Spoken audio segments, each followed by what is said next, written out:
Welcome to In Depth with Academia. I'm Richard Price, CEO of Academia.edu, and your host for today's exploration of fascinating ideas straight from the world of research and scholarship. As always, my job here isn't to endorse or reject what's in a featured paper. I'm yours for the ride, presenting things as neutrally as I can so we can think, reflect, question, and, maybe have our curiosity sparked along the way.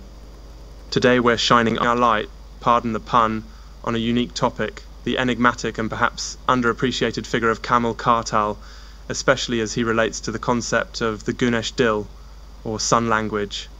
So, who is Kamil Kartal in this context? The central question the paper addresses is, it's really about the personal story, legacy, and scholarly contributions of Kamil Kartal in relation to the GÜNEŞ DİL theory. If you're unfamiliar, GÜNEŞ DİL was, and in some circles remains, a controversial linguistic theory with roots in Turkey that aims to connect the Turkish language to a kind of proto-origin for many others. It's one of those topics that can get people pretty, let's say, heated.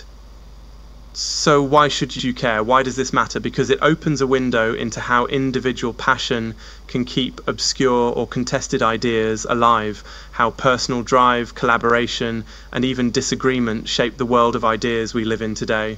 Plus, as listeners, it's a prompt for us to notice how knowledge is always a work in progress.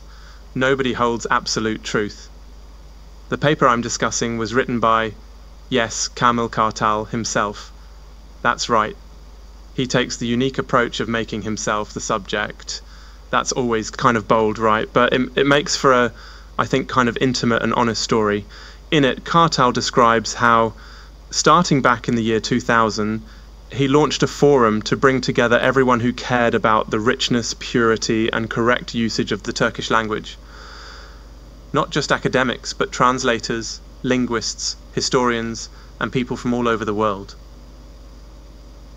The conversations quickly turned to the GÜNEŞ DİL theory, a vast kind of bottomless rabbit hole, honestly, and Kartal found himself at the core of this energetic, multidisciplinary discussion. Over the course of 18 years, Kartal recounts his tireless dedication not just to the cause of the Turkish language, but also his close collaboration with Polat Kaya, a figure he describes as wise and pioneering in the GÜNEŞ DİL movement. Kartal characterizes himself as Kaya's closest and most loyal companion, while others dismissed Kaya's ideas as unconventional or difficult. Kartal stood by him, working to spread his insights as widely as possible. And what did that look like? I mean, it's wild. Think massive online archives, multilingual etymological deep dives, debates with linguists from every background, lengthy video discussions, you name it. The whole thing blossomed into a true intellectual movement, or at least a passionate and very, very persistent effort that, frankly, a lot of people would probably have given up on. One thing that stands out, the sheer scope. Kartal and his collaborators delved into ancient and modern languages from all around the globe. Greek, Latin, Sanskrit, Japanese, the whole crazy list, trying to tease out connections, similarities, hidden meanings. Not everyone buys the methodology or the conclusions. Seriously, most linguists see GÜNEŞ DİL as speculative at best. But Kartal openly acknowledges this tension. He frames the work as an ongoing, collective journey. Lots of passionate debate, always more questions than answers. And here's where I go off on a little tangent, and you'll have to forgive me. But it's always kind of amazing to see how one person's dedication can pull together hundreds or thousands of people around something that, from the outside, might look purely academic, or even a bit eccentric. I mean, I knew this guy in grad school who collected obscure dictionaries. It was almost a hobby, almost an obsession, and sometimes I wonder if he's still at it, tracing words back through time just to see where they'll lead. Not sure what happened to him. Anyway, back on track.